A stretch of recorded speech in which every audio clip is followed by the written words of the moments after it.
Pada zaman Ahasiweros, dialah Ahasiweros yang merajai 127 daerah, mulai dari India sampai ke Ethiopia.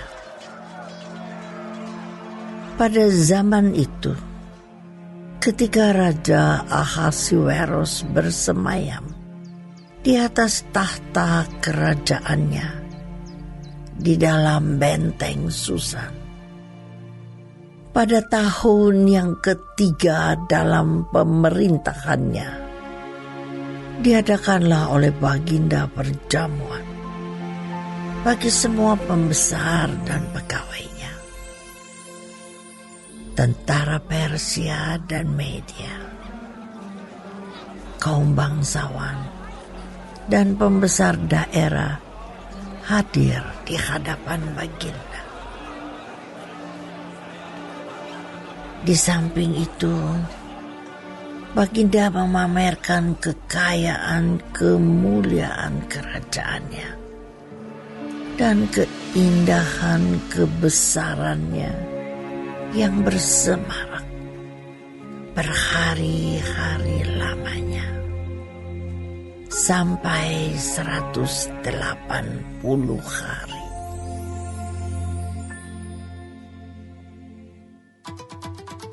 Setelah genap hari-hari itu,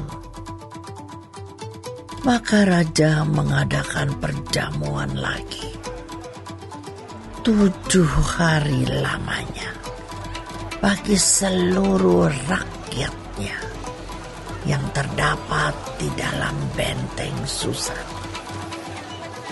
daripada orang besar sampai kepada orang kecil, bertempat di pelataran yang ada di taman istana kerajaan. Di situ tirai-mirai daripada kain lenan, mori halus, dan kain ungu tua yang terikat dengan tali lenan halus dan ungu muda, bergantung pada tombol-tombol perak di tiang-tiang marmer putih, sedang katil emas dan perak ditempatkan di atas lantai pualam marmer putih, gewang, dan pelingkap.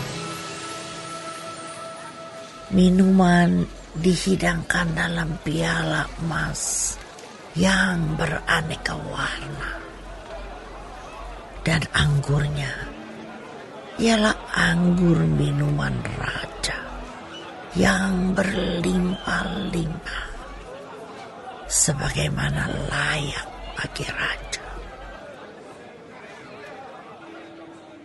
Adapun aturan minum ialah tiada dengan paksa, karena beginilah disyaratkan raja kepada semua bentara dalam, supaya mereka berbuat menurut keinginan tiap-tiap orang. Juga Wasti, sang ratu, mengadakan perjamuan bagi semua perempuan di dalam istana Raja Ahasiweros.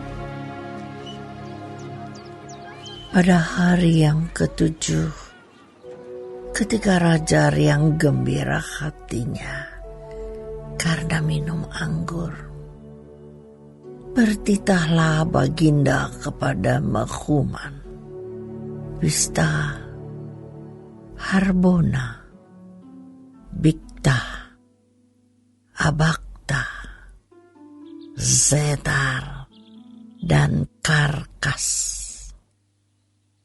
yakni ke-7 sida-sida yang bertugas di hadapan Raja Ahasiweros, supaya mereka membawa Wasti, sang ratu, dengan memakai mahkota kerajaan, menghadap raja untuk memperlihatkan kecantikannya kepada sekalian rakyat dan pembesar-pembesar. Karena sang ratu sangat elok rupanya. Tetapi Ratu Wasti menolak untuk menghadap menurut titah raja yang disampaikan oleh sida-sida itu. Sehingga sangat geramlah raja dan berapi-apilah murkanya. Maka bertanyalah raja kepada orang-orang arif bijaksana, orang-orang yang mengetahui kebiasaan zaman. Karena demikianlah biasanya masalah-masalah raja dikemukakan kepada para ahli undang-undang dan hukum. Adapun yang terdekat kepada Baginda ialah Karsena, Setar, Atmata, Tarsis, Meres, Marsena, dan Memukan. Ketujuh pembesar Persia dan Media yang boleh memandang wajah raja dan yang mempunyai kedudukan yang tinggi di dalam kerajaan. Tanya raja, apakah yang harus diperbuat atas Ratu Wasti menurut undang-undang? Karena tidak dilakukannya titah Raja Ahasiweros yang disampaikan oleh sida-sida. Maka Sembah Memukan di hadapan raja dan para pembesar itu. Wasti sang ratu bukan bersalah kepada raja saja, melainkan juga kepada semua pembesar dan segala bangsa yang di dalam segala daerah Raja Ahasiweros. Karena kelakuan sang ratu itu akan merata kepada semua perempuan, sehingga mereka tidak menghiraukan suaminya. Apabila diceritakan orang, Raja Ahasiweros menitahkan supaya Wasti sang ratu dibawa menghadap kepadanya. Tetapi ia tidak mau datang. Pada hari ini juga, istri para pembesar raja di Persia dan Media yang mendengar tentang kelakuan sang ratu akan berbicara tentang hal itu kepada suaminya, sehingga berlarut-larutlah penghinaan dan kegusaran. Jikalau baik pada pemandangan raja, hendaklah dikeluarkan suatu titah kerajaan dari hadapan Baginda dan dituliskan di dalam undang-undang Persia dan Media, sehingga tidak dapat dicabut kembali, bahwa Wasti dilarang menghadap Raja Ahasiweros dan bahwa raja akan mengaruniakan kedudukannya sebagai ratu kepada orang lain yang lebih baik daripadanya. Bila keputusan yang diambil raja kedengaran di seluruh kerajaannya, alangkah besarnya kerajaan itu. Maka semua perempuan akan memberi hormat kepada suami mereka, daripada orang besar sampai kepada orang kecil. Usul itu dipandang baik oleh raja serta para pembesar.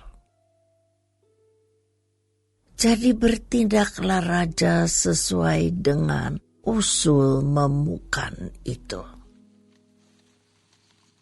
Dikirimkanlah oleh Baginda surat-surat ke segenap daerah kerajaan Tiap-tiap daerah menurut tulisannya, dan tiap-tiap bangsa menurut bahasanya, bunyinya.